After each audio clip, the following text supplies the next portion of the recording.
যেন বিমানটি মাটিতে ছোঁয়ার সাথে সাথে আবার উড়ে গেল। ক্যাপ্টেন কি হঠাৎ কিছু ভুলে গিয়েছিলেন? অবশ্যই না। এটি আসলে একটি বিপজ্জনক ম্যানোভার, যাকে বলা হয় গো অ্যারাউন্ড।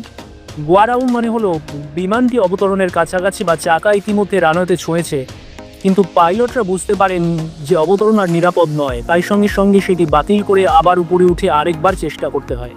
এর সবচেয়ে সাধারণ কারণগুলোর একটি হলো বাউন্স ল্যান্ডিং।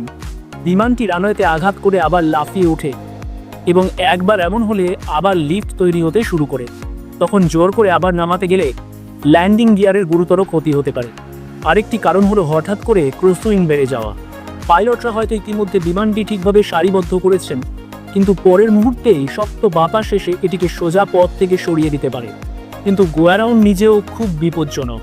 সেই মুহূর্তে বিমানটি মাটির খুব কাছাকাছি থাকে এবং ইঞ্জিনকে আইডল থেকে পূর্ণ শক্তিতে যেতে সময় লাগে। মাত্র অর্ধ সেকেন্ড দেরি হলেও বিমান রানওয়েতে আঘাত করতে পারে। তাহলে আপনি কি কখনো এমন গো অ্যারাউন্ড অভিজ্ঞতা করেছেন?